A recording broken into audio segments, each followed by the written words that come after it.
Greetings, beautiful people. Abantu bam abahle. I hope you're doing the best that you can wherever you are watching me from. My name is Khumbulani ndingukhila mna umbombo uthangana urhaso ndithi utshu kwedini, and welcome to today's video. Today's video is a transformation story.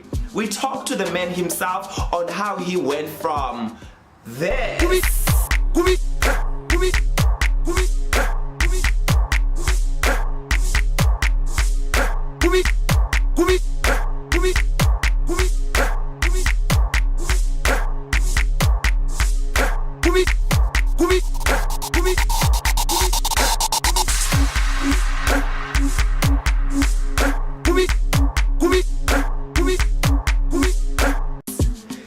to that.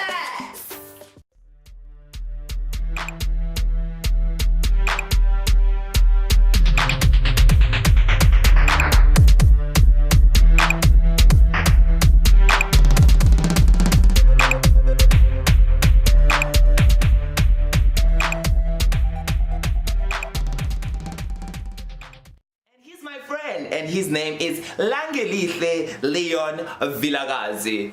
Let's chat with him. What's this? Thank you, my friend, for coming. Cheers. Look me in the eye. So here he is. So we'll be chatting, and I will be asking the questions that you are wondering on how he had actually made it, because he came from 120 kgs to now 60, 65, 70. See a fluctuator because it's a fitness game, honey. So how does that feel?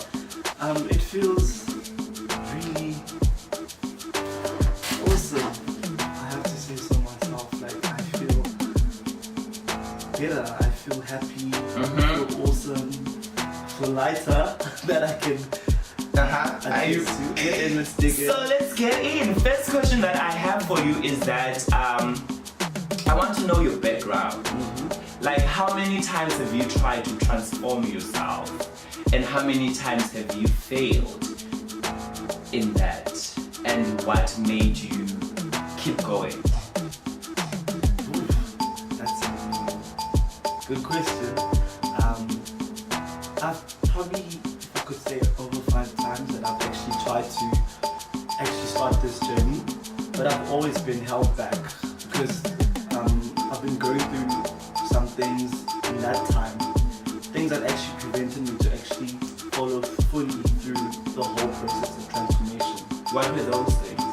For example, not being able to be surrounded by people that actually are all about happiness. Because my family, as much as I'd like to think right now, due to my process of transformation, I've actually had influenza. Well, like, I've had an influence in them actually taking that step towards living a healthy lifestyle. But before then, before I started, I wasn't used to this whole idea, this whole lifestyle. And for me, it was kind of hard because my family, we are eaters. We love eating. Foodies, and food is beautiful. Food. Yeah. Food is a beautiful thing. Do not get that wrong. It's just it's how. Yeah, it's basically how you substitute it into your life, if I can say it that way.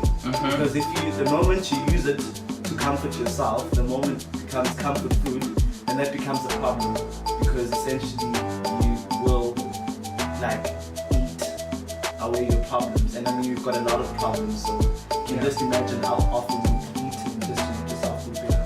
Yeah. So you speak of influencing your family, and which was one of the things that was mostly difficult when you tried previously, because you were not exposed to an environment that was friendly to your transformation journey there, and that's why you kept on failing, right? I want you to take me through the process and the emotions that you felt when you knew that you were trying to save your life in a way, and you were trying to become a better person, but at the same time, the people that you love the most are the ones who were hindering you from achieving how was the process and what were the emotions? What were your frustrations? My whole frustrations were because of the fact that when I started like being serious with regards to my journey, like I remember when I first started my first attempt to start living a healthy lifestyle. I spoke to my family about it, and a few, like my mother was supportive, but she made it clear that she was not gonna like, you know how like parents are. Like I'm not gonna like sponsor your expensive healthy lifestyle. You're gonna eat what I buy. That's basically what happens in a typical black family. So for me it was kinda hard still being under my parents' household to actually live that lifestyle, because I could not make choices in terms of like my groceries. I was always forced to eat what was bought. Yes. How did you make it work then? Did it even work? I tried actually. When I was still under my parents' household, I tried to actually eat healthy.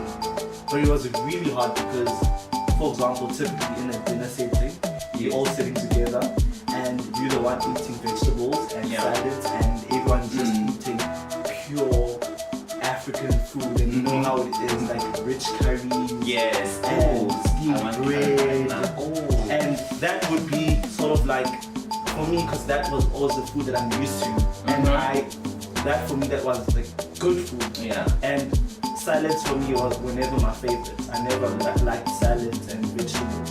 What was the commentary from your parents? You are sitting at the dinner table, right? And everyone is like going in on them steamed bread. And when are you out here eating green salads? How is that? Because I know with black families there will always be those comments like, oh, okay, you think you better now. Yeah, there were actually those comments. And then there was also the comments that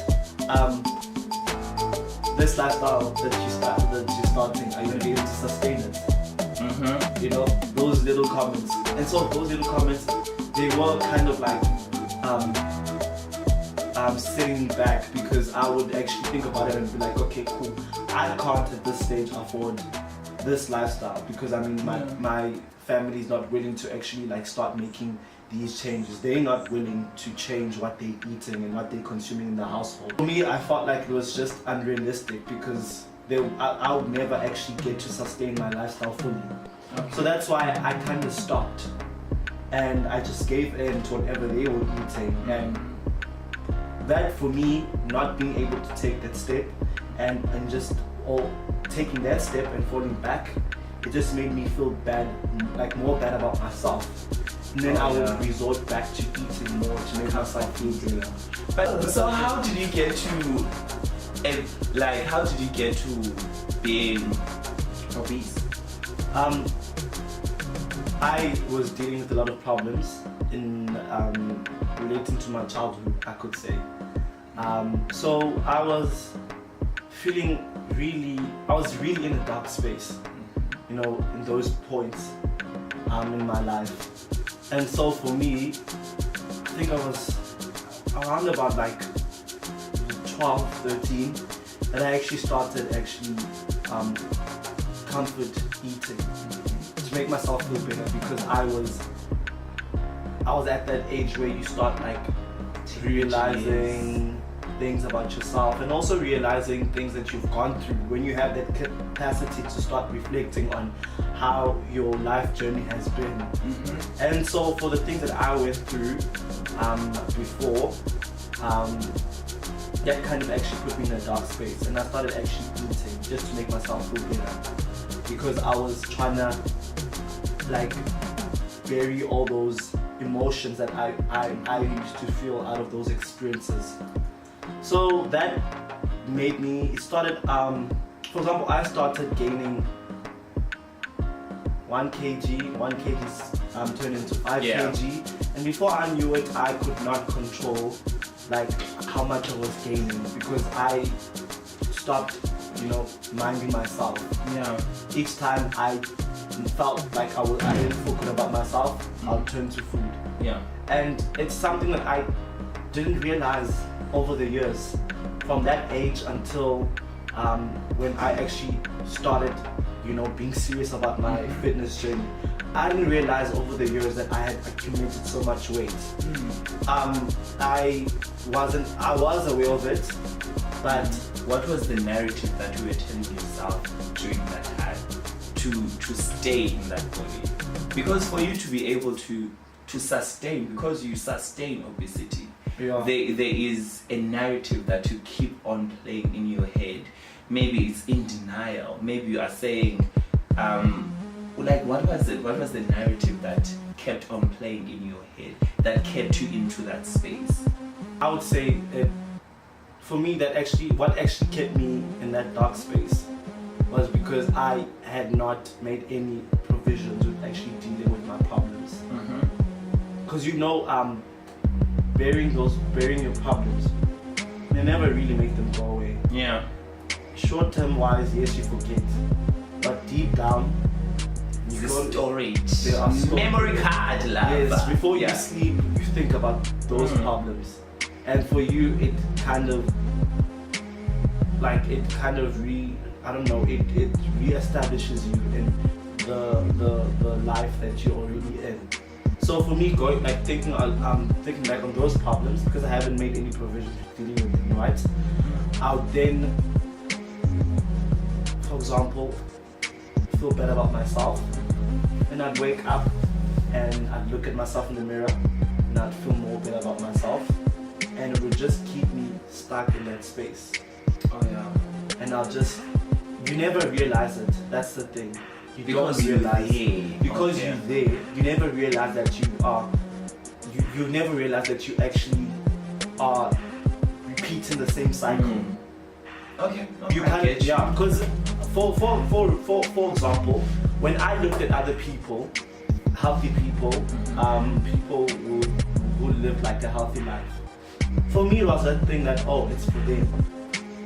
It's not for me. You never saw it for yourself? No, I never saw it for myself, because I had accepted the body that I was in. I had accepted that I can't change how I look. Because after so many attempts, you start giving up. Like, my life. And the whole thing was also, I think another thing was actually looking at my family-wise, like our family in terms of like our genetic structure, we really are fully figured. Fully figured, if I could put it that way. Which is beautiful. Yeah, let's not get things confused. But for me, it wasn't a beautiful thing for me, because with my weight issue, it also I also encountered health issues as well. Okay. Like my doctor would tell me that, actually, listen, you are actually going towards being diabetic. And for example, I used to have asthmatic problems. Like I used to suffer from asthma frequently, where I'd have outbreaks and attacks. And for me, that really affected me, because I could not do certain activities. And for that, because of that, I never really experienced sort of like a normal childhood, because I could not play with other kids. Yeah. So what I'm learning from your story so far is that the issue is not really food, but it's the emotions, it's the undealt with issues, it's those things you keep sweeping under the rug, and food is just there to make you feel better then. But with food alone, I don't think you end up being obese, because now you eat right. Yeah. You indulge in things. Yeah. And you don't find yourself in a position where you have gained too much weight that you can't even handle. Yeah. So that's really powerful. But what I want to know now is that, what was the turning point for you? What was the turning point for you when you decided to be like, you know what, I am going to take charge and I'm going to transform my life? I think turning point was when I remember one specific incident where I was in the food cafe and I bought like a lot of food, and it wasn't the healthiest of choices. Oh, you used to cafeteria is a mess. Like I had carbs, I had oil. Yeah, I had all that fatty food. Yeah. And I was sitting by myself. Was this in first year? First year. Okay. I was sitting by myself and I was eating, and I could see that people were looking at me and they were kind of like uncomfortable in a way, and that made me uncomfortable because when I saw them look at me and that way, for me it felt like they were almost judging me in the sense that, oh, look at this kid, like he already has a problem with his weight, like what more does he want to do, like does he want to get to a stage where he would have to be rolled out, you know? I mean, why is he not taking active steps and actually ensuring that he starts living a healthy life? Because I mean, he's at a bad place already. So that's how I felt. What did you do after that incident? What happened after? After that, I obviously went back in my dark space where I felt really terrible about myself. Mm-hmm. And then something just hit me, and I realized that I started reflecting on myself. That was the point where I started actually really reflecting on myself, and I had asked myself, like, why am I carrying on such a habit, a bad habit? Why am I falling back on this habit? Yes, I am trying. I've tried numerous of times to actually change like this habit and to actually stop this habit, but why am I actually within this habit? And I was forced to consult with a lot of problems that I encountered with growing up, my childhood, and the things that have happened to me. And for me, there was sort of like I was sort of like forced to deal with those demons in order for me to start with my process. And yeah, like it was a specific time where I withdrew myself from I had withdrawn myself from like the people around me, and I'm sure you I was there. Yeah. So I distanced myself from like a lot of people who were actually close, that I was close to, people that I was close with, you know, and I kind of like fell out of touch with the world because I was now forcing myself to deal with the past. And for me, the past for me was so draining, it was a lot that I couldn't handle both, being like, for example, dealing with the present and the past. I felt like I needed to focus more on the past. So therefore I wasn't able to be within the present and be around the people that are currently in my life and people who care about me. So I just withdrew myself, and I just removed myself from the world. And a lot of people will ask me what's wrong, what did I do? It was not anything that they did. It wasn't about me. That's what I've learned as well, because we have been friends since first day. We've met in orientation, e-commerce, and I offered them biscuits, and that's a story for another day. I still remember that story. So I was just offering, I'm that person, I'm like, do you want some biscuits? Do you want to eat? Are you okay? I engaged, because I was the only one from my high school who made it to UCT. So I was getting as many friends as possible. So that's when our friendship started. But as the year progressed, and then and then I learned your ways, that person that you were then. And then we lost touch for about a year. And then when we met again, you were transformed. You were yourself. You were refreshing. You were positive. I was like, what? And then I had to drag you. I had to drag you. I had to. You didn't drag me. I had to let you know. And you didn't know like what was going through my life, what I was going through. I mean, you never know what goes through a person's life until they tell you. So for me, I felt like it was actually befitting and natural for you to actually drag me. I drag people. You do me wrong, honey. Your day is coming. Thank you for sharing, my friend. So that is the first segment. How do you feel? I feel actually more calm. You're doing well.